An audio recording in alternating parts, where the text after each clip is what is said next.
mate. What do you want to do tonight? The same thing we do every night, Pinky. Tried it. Run them jewels fast. Run them jewels fast. Run them, fuck the slow-mo. It's the Going Off podcast with Rap Critic and Muse. Muse, how you doing? What's going on with you? We recently had a charity stream for different Black LGBTQ charities, raising, we don't have the finalized number yet, but somewhere between $3,000 and $5,000. Whoa, that's awesome. People really fucking showed up, and I just want to thank everyone for being super fucking cool and making me so happy that we have a fan base that is so supportive and willing to back what's really important right now. And we didn't really expect that much, so we set our goals really low at $500 and $1,000. So I just want to let the fine folks know who may not have heard by now that because we hit those goals, I will be making my first rant video in over a decade. Still don't know the topic yet. It'll probably be music related, just to be more on the light side. And I'll also be doing my first WWF Magazine cover-to-cover video in a really, really long time, just as a little sign of appreciation and gratitude for the people coming up, supporting the fine charities. How's your week been treating you? Been doing all right, talking to, hanging out with roommates, playing Cards Against Humanity. Cool. Trying to inform the people when I can or whatever. Absolutely. On the social medias. You know what I'm saying? You can follow me on there, the Instagrams and stuff like that, because I'll be posting on there and talking my shit. And also informing y'all on when I'm doing shit, when I'm putting up podcasts and episodes and stuff. Mm-hmm. We just did a charity stream for the Bail Project. Nice. On Twitch. That was pretty fun. You could give $5 and, I would play a song that you wanted me to play, whatever song. But in the intermediate time, I was playing, the absolute best of RZA's production. I saw that. Yeah, and I was like, oh, shit, this would be so cool. Because then I could just, nerd out and play all my favorite Wu-Tang Clan songs that, have, the most personality in the production and shit, But, it also goes to good cause and stuff, so that was nice, had people come through and, give a little bit, so, yeah, that was fun. Something we didn't exactly plan on, but just kind of happened organically was if people gave... Again, our expectations were very low. That once we hit $50, I would do a dance of the audience's choosing. So the stream highlight video is on the YouTube page. So if you want to see me trying to floss, doing the Macarena, hitting the dab. No one wanted to look at my dab, surprisingly. So if you want to see me do what was referred to as the JoJo torture dance, that's in there. There's JoJo a good bit of torture. What is that? Is that related to JoJo's Bizarre Adventure? Yeah, it's in that. It originally started with people just wanting to do different Fortnite dances, but then people started getting creative, so you could find all that in a nice little cohesive stream highlight. I like it.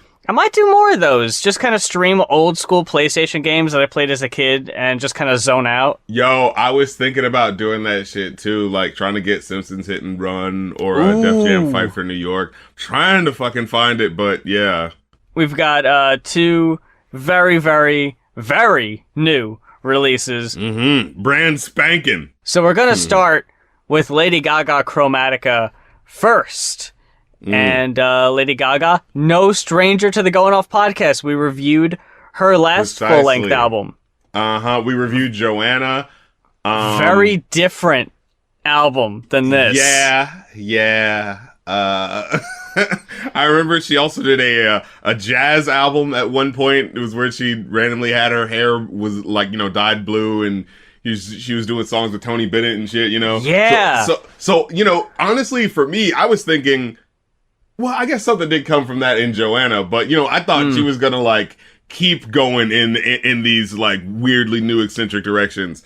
But suffice to say, for how I felt about this album, going into it, it didn't really feel like she blasted into a new direction. It seemed like it was very, very deeply housed in a very kind of 90s house beat sort of thing with this album. Yeah. And that kind of made me go, huh. And it made me think Yeah, hasn't this always kind of been a problem where she just feels like she's just kind of aping on the, Madonna early 90s express yourself sort of joint, you know what I mean? I always thought that even though there was a similarity in sound and style, that Gaga's always had a very unique personality that set her apart from Madonna.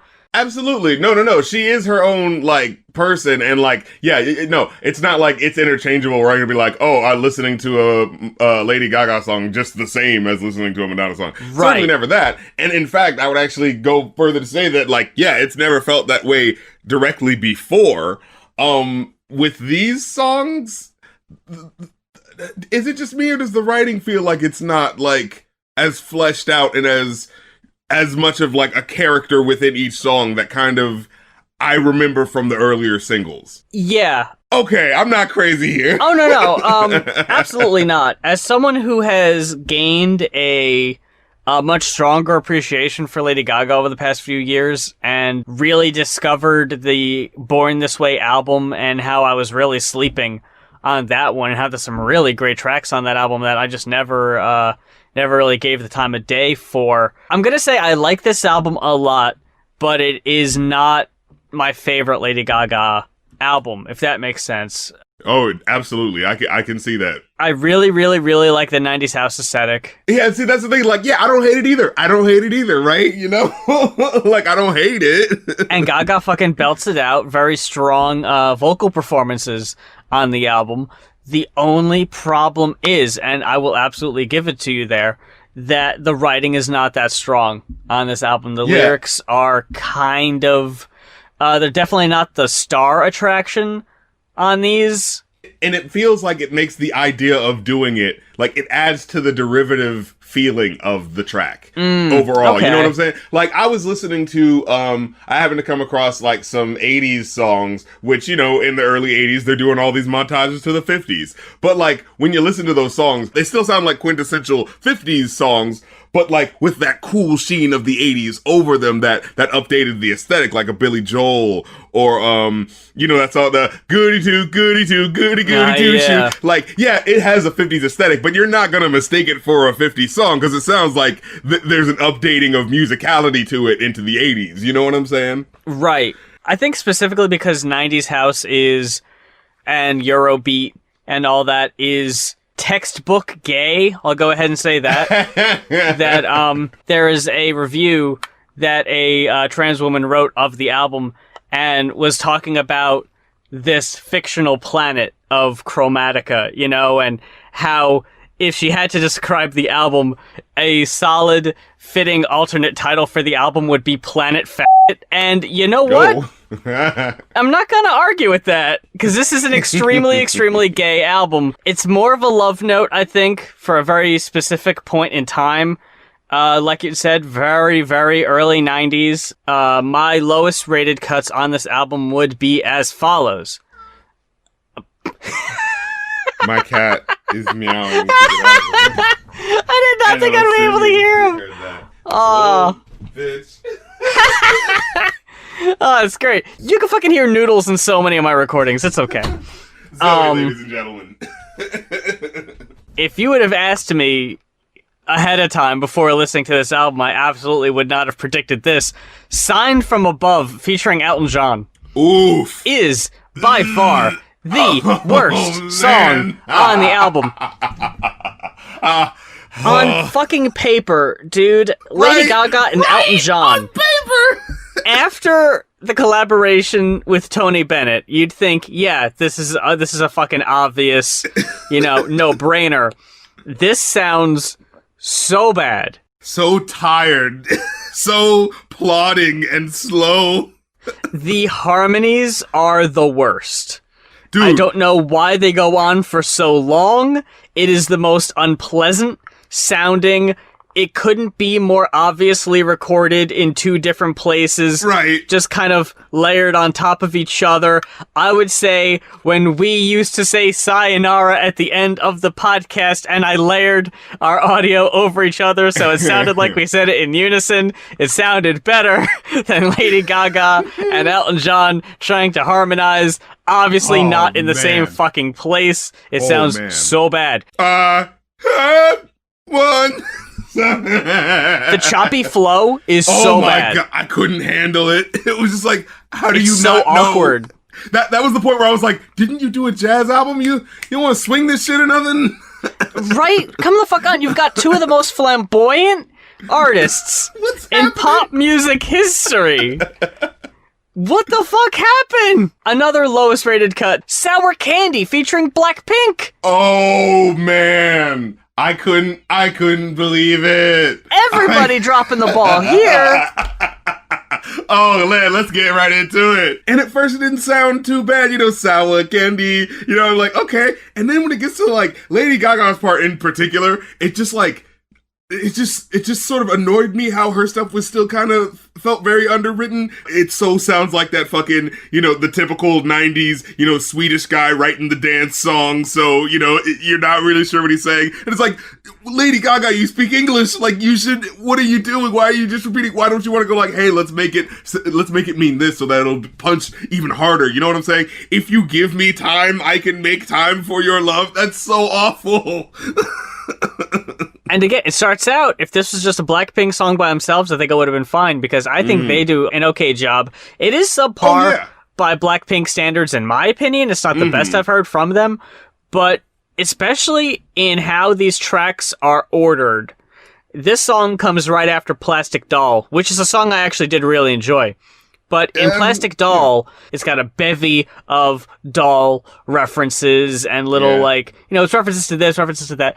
And on Sour Candy, it's another reference-heavy song, but now it's references to candy. Why wouldn't you split these up? As I listen to the writing of these songs, it feels like, especially with Plastic Doll for me, it felt like, I feel like I've heard a better written song about someone being a plastic doll, like, what's that song? Marina and the, something's, I know exactly who I want to be. You know what I'm saying? Oh, like, fucking yeah, exactly. I got more of a direct commentary, or at least speaking to something, than that. With this, I got the sort of, I gotta write what sounds like a love song again, but I'm really talking about how I'm, being hassled while I'm being rich. It's not saying directly if it wants to be about, like, oh, this story of this robot falling in love with a real person, or if it wants to just be about, I'm famous and I'm not this plastic doll behind a screen that you can make fun of. I'm a real person, but with these stilted lyrics like, don't play with me, that just hurt. Like, how many of these hooks are you gonna do like this? Another low-rated cut for me, related to Plastic Doll, Free Woman. I think Plastic Doll it was kind of the same song as Free Woman, but I thought it was done in a much more creative way. Outside the one line that I wrote down here from Free Woman that I think is fucking great, this is the dance floor I fought for. I love that line, and I think if there was more of that in that song, it would have been better, but it's so cliche and on the nose. What's that song, The Grigio Girls or something like that? From the Joanne album? It was something about, where it's just like, that sort of like, fuck it, I'm gonna be who I am. Like, you've given us that feeling before, Lady Gaga. You know what I'm saying? And you've done it so well. That album sticks out to me specifically because it was just like, whoa, you actually switched and did something different, and like, it really pulled me in. Like, I really enjoyed that. So I know you're capable of, like, being this art. You were challenging yourself, and you were doing some really, like, cool shit that, like, anybody has to recognize. With this feels like a one for the fans. Like, look, I'm just trying to light up the clubs when they come back. Oh, absolutely. This album is very pandering. Like, I thought we were in 2012 at some points in this album. If you're in the target demo that this is trying to pander to, I think it ticks all the necessary boxes. I would say, though, if you're looking for more than the typical Lady Gaga campy experience, this doesn't really give you much more than that. It is very superficial. My favorite cut on the album, absolutely hands down, is Rain on Me featuring Ariana Grande. There's no denying that. There's no arguing that. That, to me, is the strongest cut. Super catchy, super infectious. Oh, okay. Now, I got an argument here. What about Replay, bro? Replay Come on. Is very good also. Top tier, top shelf, Rain on Me.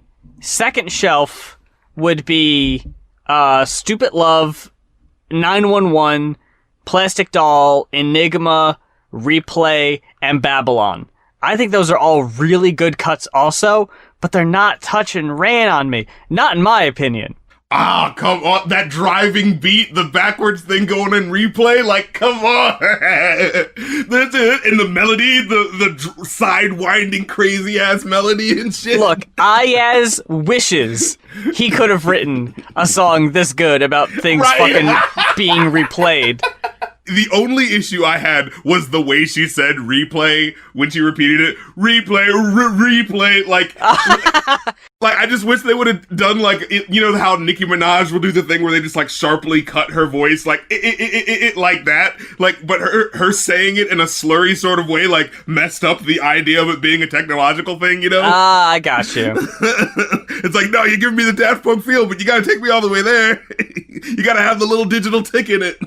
Experience. Having Ariana Grande on the album kind of feels like, yeah, of course you need Ariana Grande on the album. I do wish, even though there have been more misses than hits with features, I do wish there were more features still. I would have killed to see an actual Kendrick Lamar Lady Gaga collab, because that apparently was supposed to have happened on Kendrick's first album with Bitch Don't Kill My Vibe. It was originally supposed to be a more country sounding song. Oh, wow, damn. It's so weird how it works. And it's just like, these people are both weird, and they just made this song that, like fits both of their weirdnesses in the strangest way. Oh, man, can we please just get a fucking leaked demo? I'll take anything. I'm so curious about that now. My only complaint about Rain on Me is that Gaga is so fucking strong and fierce on so many of these tracks, and Ari is very timid most of the time. And put next to Lady Gaga, she just seems even more timid by comparison, like so quiet and mousy next to fucking screaming, "I'd rather be dry!" And then it's just, it's like, come on, it's like, yeah, I know this is great in your own, but like, and when they're doing the harmonies, I think the back and like the layered on top of each other sound great. But it's like, man, they're just making Ari seem like she's, like, nervous to fuck up. Stupid Love being the first single that came out. I was on the fence about this song when it first came out, because I will absolutely say this is fucking Melon, fucking Fantano said in his review also, lyrics are so fucking bad. And I will absolutely attest to, yeah, the lyrics on this track are really bad. I want your stupid love. It's dumb. It's really dumb. It's very campy, but I fucking love it. I can't help but love it. Going into the album, like, you know, again, there's that feel of like, oh yeah, she's been known to, like, you know, rip off Madonna style, or you know, how she gets her emulation or inspiration from there in some capacity. And I remember, like, the first song coming on and being like, oh, this is cool. We're doing the sort of, like, homage to that sort of style, okay. And the next song is like, all right, now this feels like you're using a direct sample. What's going on? What are you doing? You know, like, okay, like you immediately get hit with the feeling of like, oh, this isn't like the personality of Lady Gaga presents this. This is the style that, you know, that is expected for me, and so I'm just doing it. You know what I'm saying? The only song I got an explicit Madonna vibe from, honestly, was Babylon, the very last track. And, you know, honestly, I thought that one was cool because, you know, there was at least, like, some sort of theme and shit going on. You know, that was kind of interesting. You know, I'm not sure how I feel about her rap voice, but I get that it's part of the aesthetic. It can be a little like, but again, yeah. I think that just kind of plays into the overall camp aesthetic. But on Babylon, the fucking backing choir on that one, and just like the random animal noises, there was so much more going on in that track. And I was thinking, like, more of the album should have been this. Yeah. Like, more of the album should have been these overt, like, interesting different styles. Like, I was kind of getting on Plastic Doll, definitely. Like, I could definitely feel that aesthetic. But, like, if there had been more songs with the style of Plastic Doll, you could at least have like, ooh, but all these songs are different colors, so even if they're aping on this older style, they're just so different that like you enjoy it all. You know what I'm saying? You enjoy each transition. But yeah, a lot of them feel kind of limp, and like I've kind of heard them before. Like Fun Tonight that one feels like I heard this one before, like in a who's your girl, Sia, or something like that, you know? Like, ooh, the song about how I'm not having fun, but it's so, like, overtly said that it's just like, yeah, but I don't think this is gonna play at a club at all, because no one wants to sing I'm not having fun tonight. Yeah, this isn't exactly the fucking Lord tongue-in-cheek. Yeah. Yeah, Fun Tonight and Alice, in my opinion, were just kind of okay. These songs where they're talking about, like, the opposite thing of what they're saying. Like, the song's called Alice, but my name isn't Alice. But I'm looking for Wonderland. And then, it's called Fun Tonight, but I'm not having fun tonight. Don't get it twisted. I am not doing the thing in the title. Don't even for a second. Is this your version of subverting expectations? I really did enjoy the instrumental interludes. Yes. Oof. One or two of them felt like they were a little incongruent with what was happening, but I actually do have to say, the one going into the sign from above thing actually sounded really fucking good. And that's what made it so disappointing, because I was like, oh, you're doing this Janelle Monáe shit, but like, for real, okay. Chromatica 2 going into 911, I think, it just went so smooth.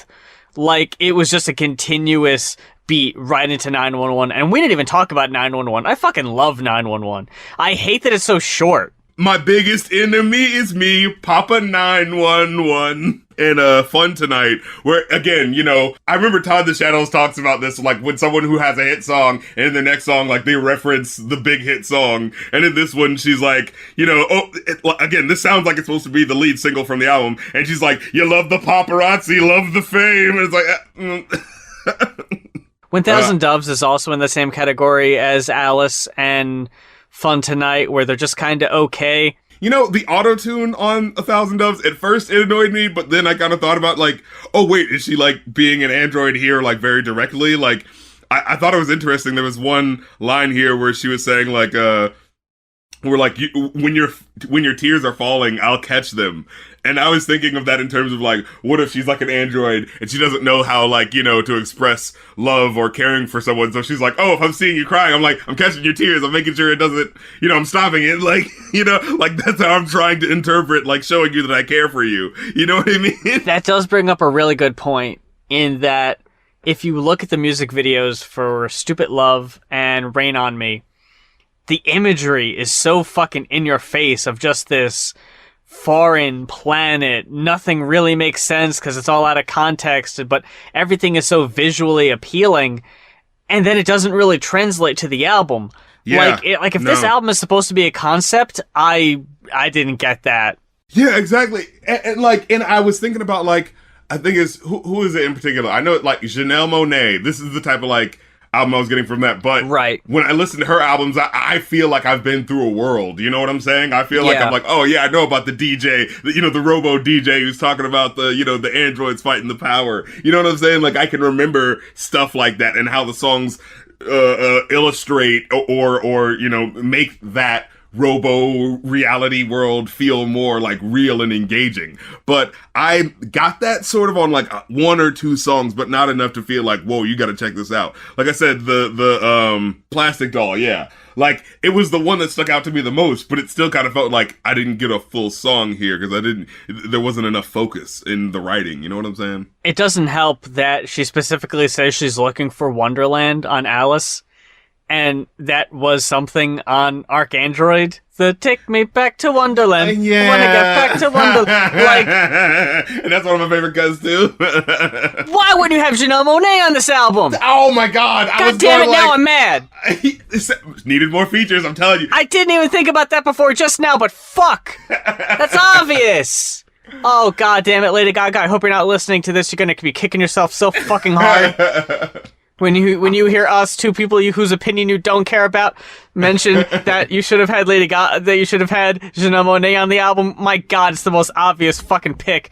Damn it! Yeah, man. Ultimately, I got a 3.5. It was teetering on 4, but it just never got there. Yeah, I gave it a 3. It's just there was like one or two things that stuck out to me, but then as I look over the track list, there's so much that's just kind of like, if I look at it, I'm like, I don't know what song that is. I don't know what song that is. And for the crazy, silly, out of this world personality that is Lady Gaga, I shouldn't be saying that with so many tracks in a row, you know? The cuts that I would like, oh yeah, I want to hear these in a playlist, probably would only be Stupid Love, Rain on Me, 911, and maybe Babylon.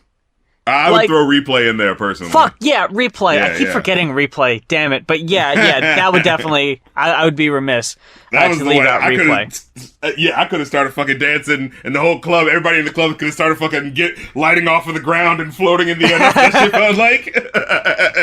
Especially right before the drop happens, that shit is so epic. Oh yeah, that was like, so that drop was so fucking cool and satisfying. There's one of these drops on here that straight up feels like a Swedish house mafia shit, where it's like, it does that like unsatisfying drop where the only thing you really get is like this half finished ass teetering beat. Yeah, this teetering little melody like and it's like, what? You thought that was enough? Like, you know?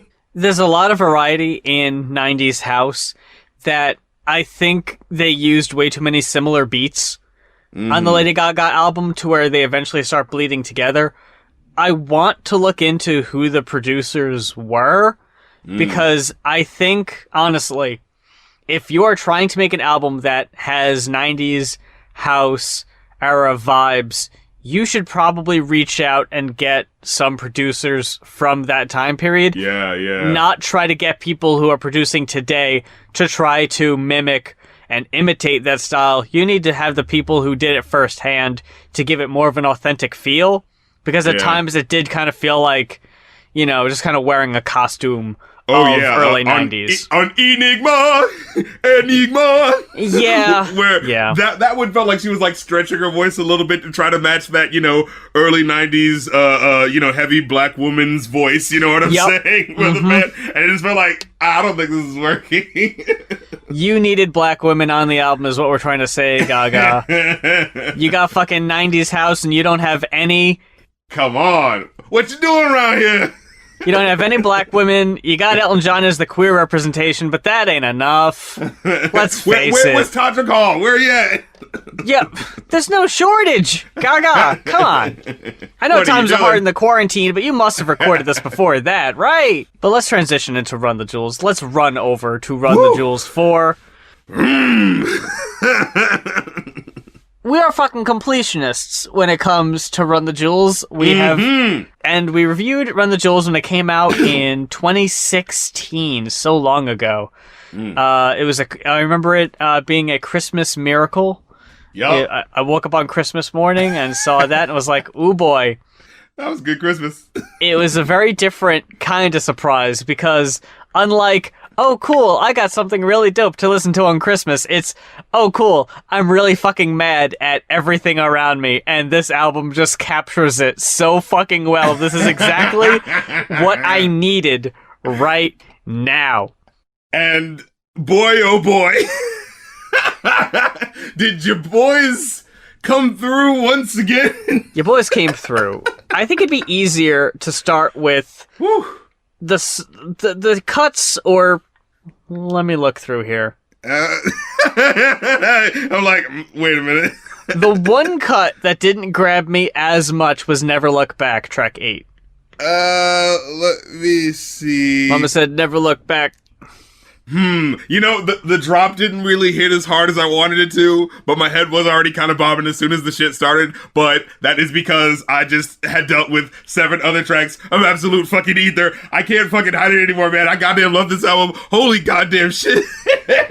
I couldn't fucking take it, man. Like, I remember us being like, RTJ 1 and 2, like, we was cool on it, right? We was like, no, like, I see why they're a thing, but like, they got some dope tracks on those, sure. Exactly, yeah. RTJ 3, I remember that was like, whoa, they got Zach De La Rocha riding the waves of the explosions, like, boom, okay, I even had to go see these motherfuckers in concert after that goddamn album in DC. Like, nice. That shit was so fucking cool. Like, I gotta hear these tracks, and they did not disappoint. Fucking incredible live, man. Definitely go check them out if you have a chance, especially with this batch of new songs. Holy goddamn shit. Once again. Oh my fucking Lord. It's a solid fucking ride too. That's the thing about it. Like, I felt the exact same way about the last album. And you showed me an interview where Lil Wayne was interviewing him, and he was like, what's your favorite track on the album? And he's like, nah, man, it's a whole ride through, man. I can't, you just gotta listen to the whole thing. Exactly. And I was just like, as I'm listening to, like, when you've actually heard someone's album and then hear them talking about how, like, much they enjoyed it and how good it was, and you're just like, no, he ain't bullshit. He is not overselling it. This is the shit.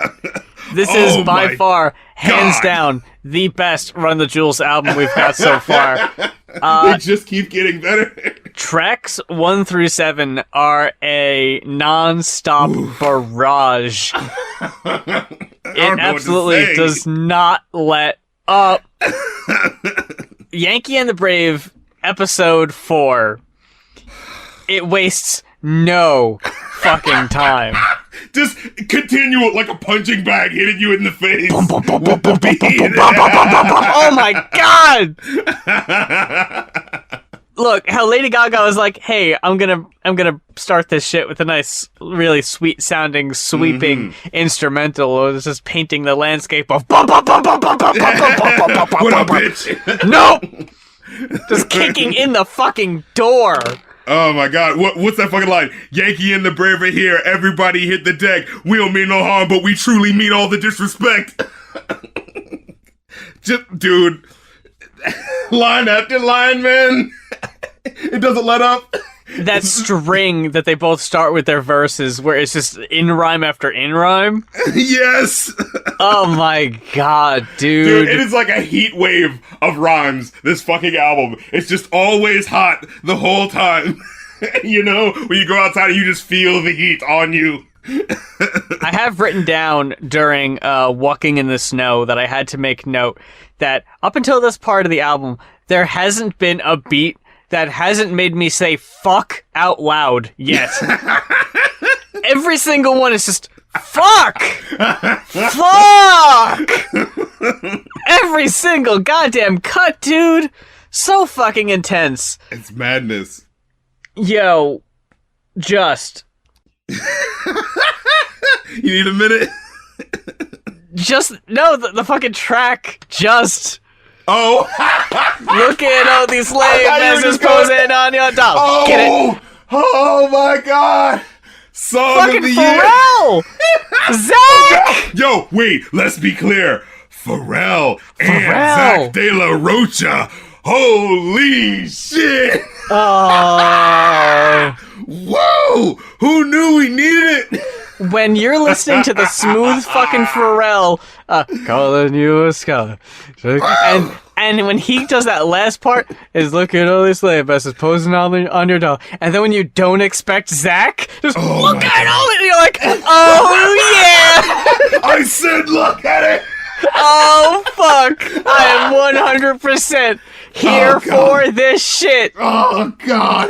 It's got the waves because Walking in the Snow before Just is like, it's still so fucking hard. And they bring fucking Gangsta Boo back on the track, and I think she does great doing the fucking Walking in the Snow. This motherfucker. Goddamn, that motherfucker cold. Oh man, I love those little interjected parts on there. And then you got fucking Mike's intense fucking verse that, because of what's going on now, it sounds like it either could have been written last fucking week, or it could have been written, in a response to Eric Gardner. You don't know, because it's as relevant now as it was then. There's so many times where, like, it'll feel like the song is over, and then you just be like, oh my god, there's another verse coming, and it just feels like it catches you off guard with the tidal wave of, like, even more dope shit. Just a chunk of more dope shit hitting you, and you thought the fucking song was over. Like, that happens at least 2 times as I was listening to this album, where it'd be like, holy god, man, that was incredible. 5 out of, oh, it's not done! It's just with how Mike gets so painting the picture of making you go like, oh, fuck, man, yeah. Oof, wow. And then followed up by this is the anger I need after Walking in the Snow. Hey, if you mad enough to be out there raising a little hell right now before this album, this is the fucking butane lighter. Holy shit, this is the Molotov cocktail. Jesus Christ. These fucking oh my god. I was just about to quote a lyric, and then I just went over to Holy Calamafuck, where, much earned title, by the way, just the fucking switch up, where he just goes, think I got a case of the Mondays on fire, and then just the beat switch up where you hear the guy just going, mad. Oh, just that part by itself, no lyrics, just the fucking switch. It's so incredible. I just straight up wrote down like villain's anthem. This is the fucking song they play in the promo trailer for it. Because oh my god, the fucking dance hall beat. Geez, I couldn't take it, man.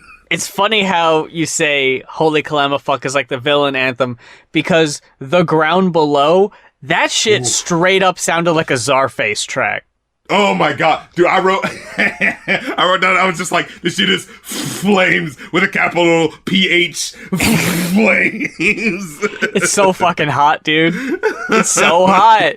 Not a holy man, but I'm moral in my perverseness, so I support the sex workers unionizing their services. Yeah. Like, oh shit. And he gets to the hook, he's like, you say that you don't love me. I'm guessing I'm gonna be okay. You say you don't feel me now. I feel like I'm gonna live somehow. Just the smarmy ass motherfuckers on this album. I give an inch to you simps, I'll never forgive me. Not saying it's a conspiracy, but you're all against me. You see a future where Run the Jewels ain't the shit. Cancel my Hitler killing trip, turn the time machine back another century. Like, Jesus. They have absolutely earned the fucking attitude that they display on this album of like, oh yeah, you have absolutely put in the fucking work to be this goddamn in your fucking face. God. These guys are both in the like 40s, aren't they? I think so. Yeah. I remember a couple of years ago, you know, there's some article maligning like, oh man, you know, how are older rappers in the game gonna make their way in a game where it's all about the, like, dude, just bring the fucking lyrics, man. Yeah, what, you kidding me? Yeah, just bring the fucking beats and who gives a fuck? Oh my god, god damn, LP. Oh, it is such a toss-up between these two motherfuckers. Like, so on Ooh La La, I didn't like the beat as much. A little herky-jerky, especially for like a DJ Premier joint. But I was like, oh, they were going for that OD beat energy. Okay, I see what they're trying to do. Ooh la la, ah wee wee. I was like, all right, is that the hook? I didn't think it was good enough to be the whole fucking chorus. Yeah. Like, I don't want to say it ruins it or spoils it, but it is a little too cheesy, I think. It puts a damper on it, yeah. Yeah. I do love how, like, LP opens with the looking for M's like I lost a friend, jumping out the bed like, where's the bread? Like, and I was thinking, like, wait, looking for M? Was that a French joke? Because M in French means friend? I was like, oh, shit. Oh, dude. By the way, I just had to look it up. Zach De La Roca is 50. Oh my god! He is fucking 50! Wow! Showing up all these fucking rappers in the game. I was watching video of him on stage performing Close Your Eyes and Count to Fuck off Run the Jewels 2? Watching him on stage and being like, this motherfucker hasn't lost anything. And then I'm remembering like, wait a sec, when did the first Rage album come out? 92? And I'm sitting there like, oh my god, he hasn't fucking, like, even with the not having released, like, anything. Like, it's so long. Fucking have. They were talking in the interview, Lil Wayne and Killer Mike were like, yeah, y'all need to just, like, kidnap him, put him in the studio, and just make that fucking album, bro. Right? But, yo! Yeah, man, holy shit. And dude, and when I saw him, he made a special appearance at Run the Jewels, at the Run the Jewels concert in DC. And when I saw him, like, it didn't even cross my mind that this was a 40-something-year-old man. Right? Like, not they at just all. plucked him out of the 90s. Yep. He hasn't aged a fucking day. Again, soundtrack of the times. He's just like, I used to love Bruce, but living my vida loca helped me understand that I'm probably more of a joker. Yeah. Oh my god, this shit was so madness, man. Here we come, the menace to sobriety. I didn't even bother writing down lyrics One, Yeah, it's just, because there's way too fucking many, and two, because I knew you were gonna bring all of them. I don't need to do shit. Dude, out of sight.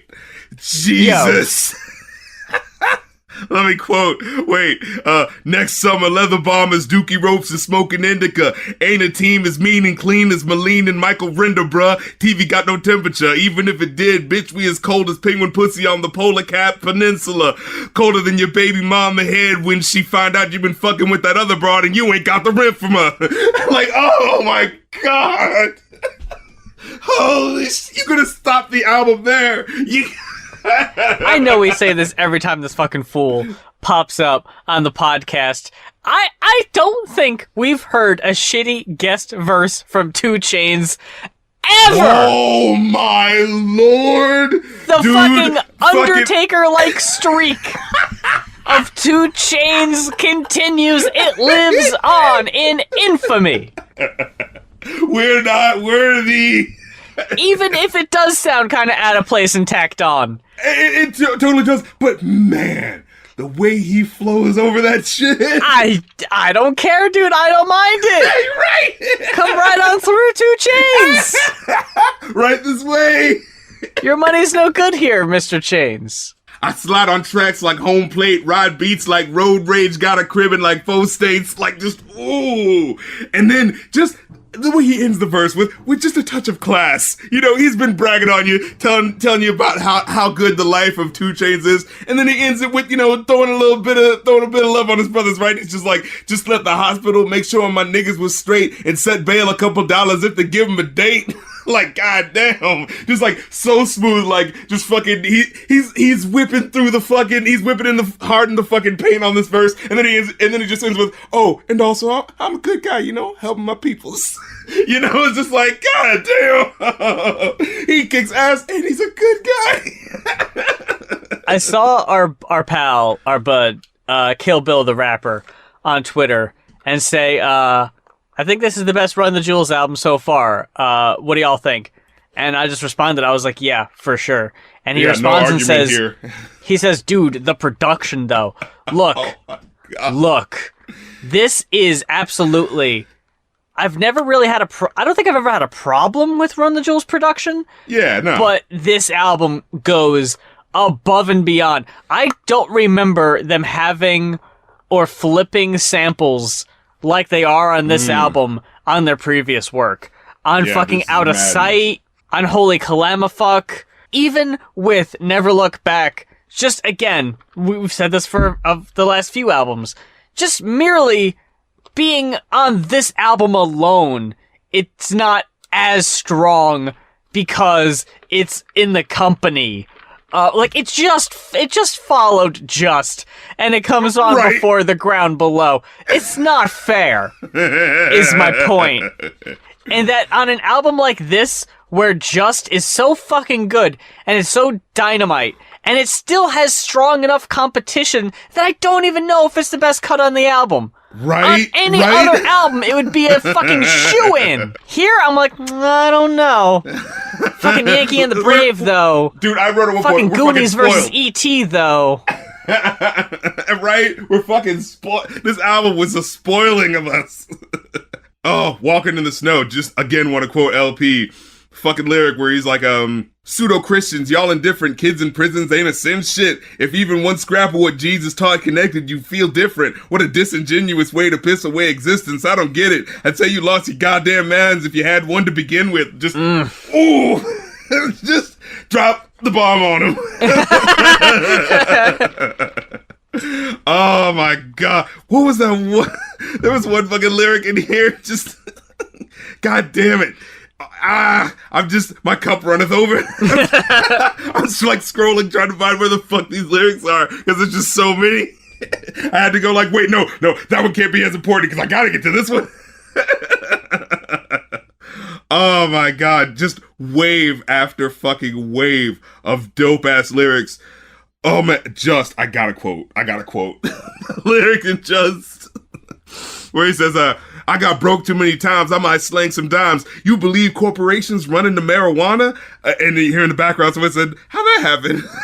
And like just that lyric off the rip, just like, yeah, I go broke too many times. I need to sling some dimes, and it's back to trapping. This illegal job that I could get fucked over for, and but now it's okay for corporations to have marijuana. Oh, is that how? Oh, everything's okay now. Oh, so the drug wasn't a problem at all, but the black guys that were arrested are still in jail? Is that how we do it? Do you believe corporations running marijuana and your country getting ran by a casino owner? Pedophiles sponsor all those fucking racist bastards, and I told you once before that you should kill your masters. Now that's the line that's probably gonna get my ass assassinated.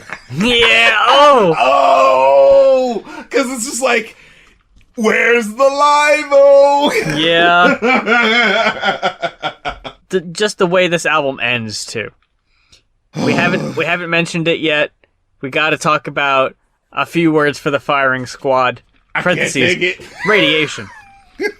I would say if you weren't really paying attention to this cut, it might pass you by. It might seem like a pretty weak cut compared to the rest of the album because it's very toned down compared to the other cuts until you really listen to it. It's so fucking deeply personal and just somber. If we are facing down the fucking firing squad and this is the last thing we get to say, and just the way the fucking horns just creeping in, God. the strings just creeping on in. Ooh. And then when you think it's over, and then just that explosion of horns. Yeah. So fucking powerful. Oh my God. My only complaint, the kind of strangely goofy theme song for Yankee and the Brave at the very end is a bit out of place. I didn't really need that. And the little, bad meets evil. This is the tale of Royce the 5'9", Yeah, I didn't love that, but it's like, you know what? Y'all have earned it. Y'all can honestly do whatever the fuck you want at this point. Dude. I don't really care. You can do whatever. You have free reign of the place. This is a fucking 5. We didn't even fucking mention pulling the pin. Oh my God. Mavis Staples. Holy shit. Oh my God. You could feel every fucking letter of each word as she was singing it. Oh, that shit was powerful. Man, 5 out of 5, man. Get your 5 and get the fuck out of my face. I absolutely will not accept any arguments. This is not up for debate.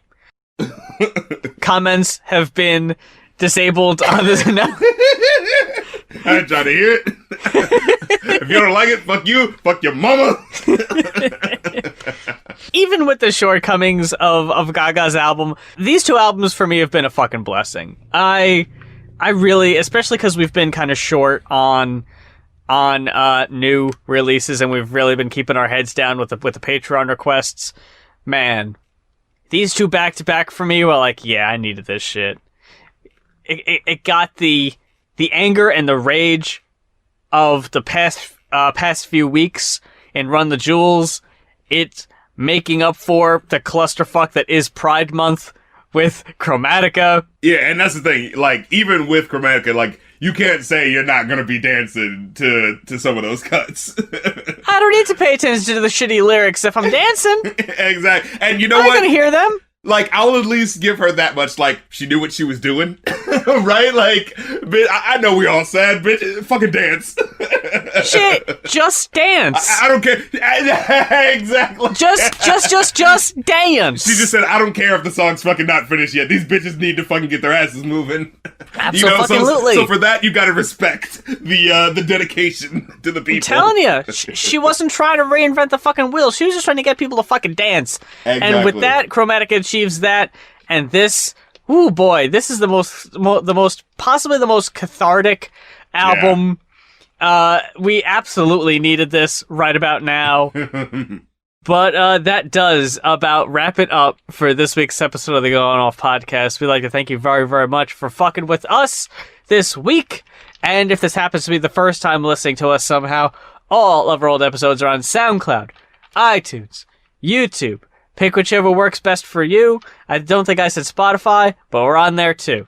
Whatever works best for you, head on over to either one of those sites. Our entire episode list is on there, and you could just binge and play some catch up.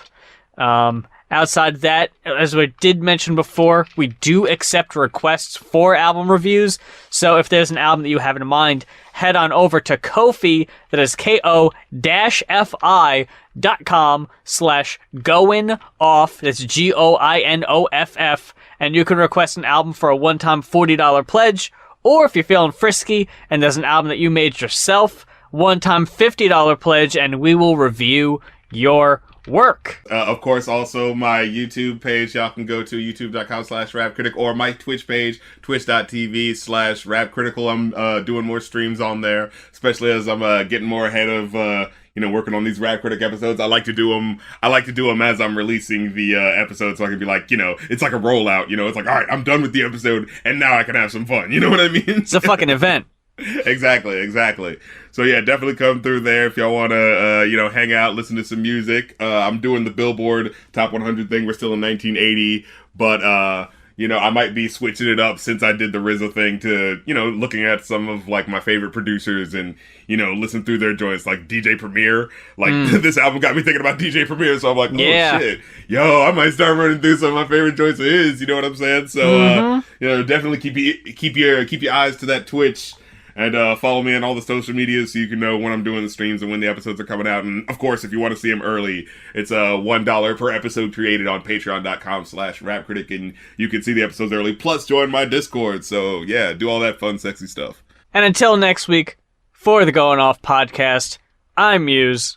And I'm the Rap Critic. And I got a Vonnegut punch for your Atlas Shrugs, bitch.